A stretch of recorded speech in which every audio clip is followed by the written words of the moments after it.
We are continuing our lecture on integration in Christian counseling, where we've talked about history, we've talked about some of the distinctives, some of the challenges in how do we think about different people's problems. We ended by talking about 1 Thessalonians 5:14, where we see different roles for the counselor, or any Christian, because this verse was addressed to all of us, where you admonish those who are idle, those who aren't working, those, or perhaps the word might be unruly. We encourage those who are faint-hearted. We help the weak, and we encourage everybody. We have talked about how in the development of Christian counseling, there were two schools who both have very good names: biblical counseling and Christian counseling. Well, they're both good, and that's what we all want to do: counsel from the Bible, counsel as Christians. But these names have been attached to different ways of approaching things. An article that I read that really helped me put these into perspective was by Dr. Timothy Keller. Dr. Keller is a pastor and a scholar in New York City. And he wrote an article called 4 Models of Counseling in Pastoral Ministry. 4 Models of Counseling in Pastoral Ministry. He is going to explain, and I'm going to try to just share with you what he has said. He's going to try to explain how Christians have created these 4 different models, help you see a little bit about what each one brings and what their weaknesses are. Dr. Keller is, he says that he is a biblical counselor. He and his wife, who is also a professional counselor, were very influenced in their young life by Jay Adams. And then as time has passed, they've softened a little bit and seen some of the weaknesses in the early portrayal of that view, but he still is in that camp. But he's so fair to everybody that I think it's really useful. Even if someone would say, well, that's not really my view, he's fair about that. And so that's why I really liked this article. He says that anyone engaged in counseling today, pastoral counseling, not only has to deal with the problems before them, but there's these different frameworks or philosophies of how we come at counseling. And that's where some of the controversy lies. How do you fully engage with biblical thinking, using Scripture and trusting the Holy Spirit and the gospel? How do you use that wisely? And that's what he's addressing. He says there are 4 different models. The first one, he says, he calls it the levels of explanation model.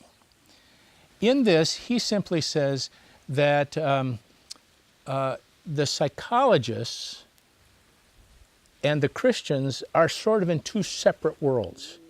He said there are Christians who study psychology and they see certain problems at this level and other things at this level, and they're just separate, so that there's really not much conflict.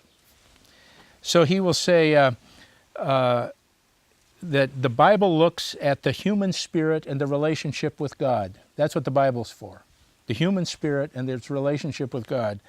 Psychology looks at how the brain functions, how people adapt and react to natural and social environments. So they provide different things. Well, that sounds good. I understand his point. You can see that. But he says the critique is actually the Bible and psychology actually do look at very many similar things. Motivations, both address motivations, both address suffering, both address abuse, anger, worry, fear, a desire for meaning in life.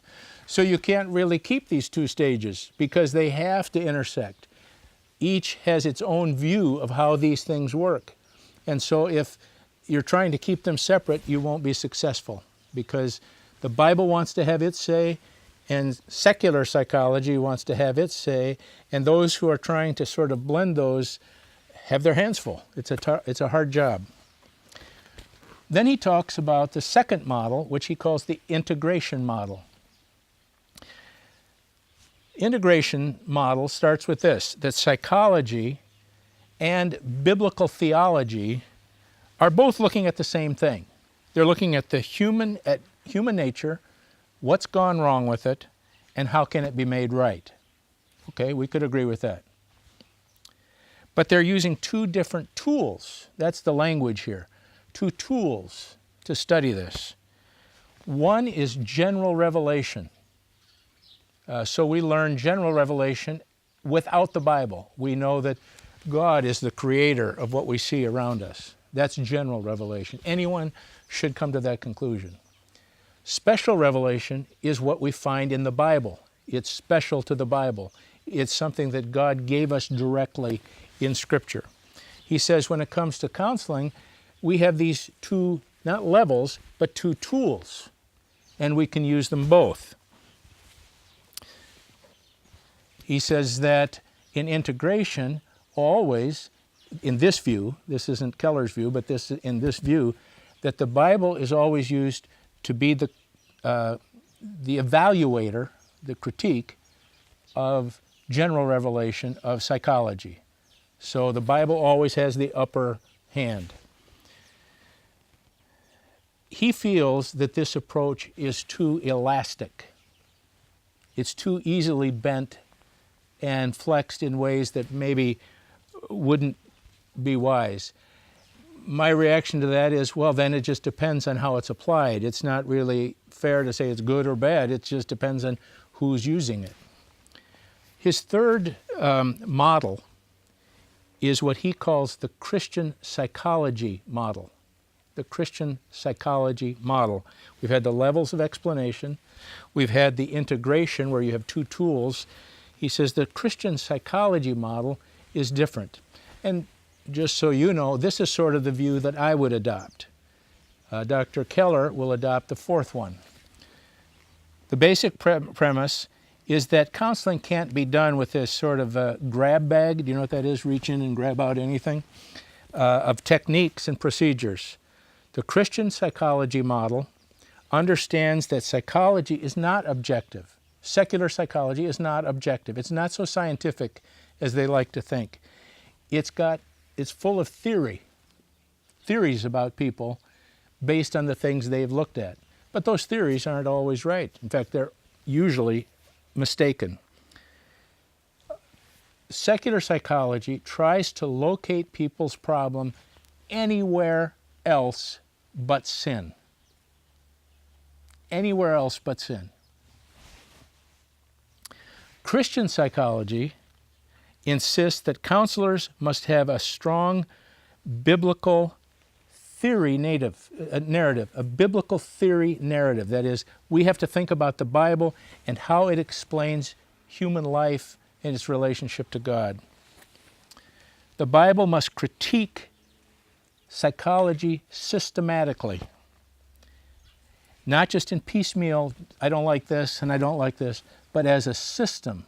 We approach all of that and study it from Scripture. Unlike the biblical counseling model, he says, this approach leaves counselors more freedom to incorporate psychological insights that they might have learned from a course in college or something, that the counselor feels is in sync, is all right with our view of creation, sin, and so forth. He said that this view often looks to the church's past, to the church fathers, to issues of spiritual direction. Remember when we talked about spiritual direction? Well, he says that's more common in this view, and that's one reason I like it, because I think that makes sense. He says the bottom line is it's a very strong critique of secular psychology. That's good. And yet it has a certain willingness to continue using psychological terms and techniques. And I would agree with that. I think that's true. He says that he feels it grants too much power to the counselor to decide about those things. He would just like you to leave off anything from the secular side. You see the idea? And I think my view is, no, I don't agree with that. But you can see the discussion. You can see the intellectual, the thing we have to think about. While we continue being a benevolent project, your kind donations will continue to be vital in fulfilling the calling of TVS Ministry. We do count on your gracious support and cooperation. For detailed information, please visit tvsseminary.com. The fourth model of counseling that he gives us is what he calls the biblical counseling model. He says the basic premise, which we have been over before, is the conviction that modern psychology brings with it underlying non-empirical, that is, something you can't prove, kind of quasi-religious narratives of how life works. And it's all not true.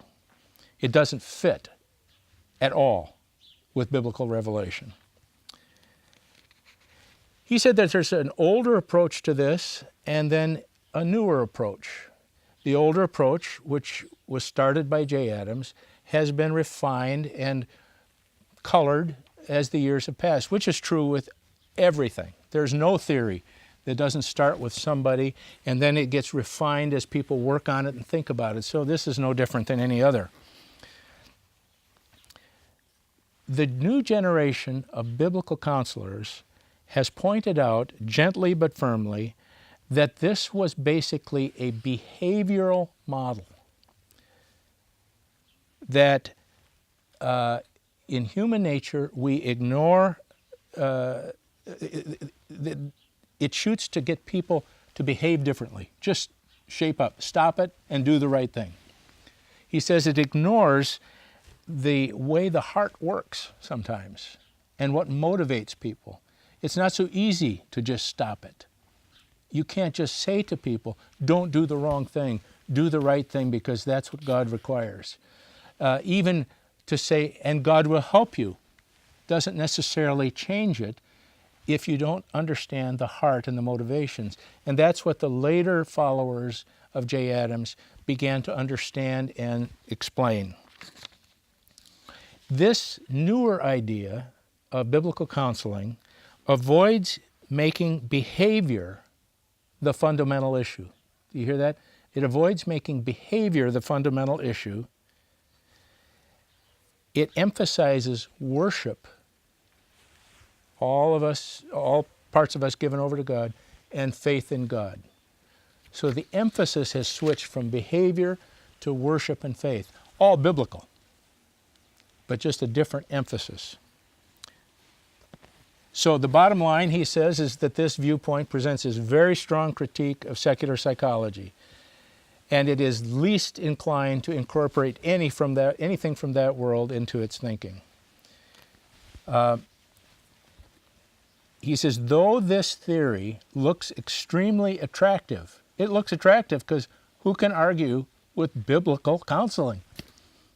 Right? Who would argue with that? None of us would.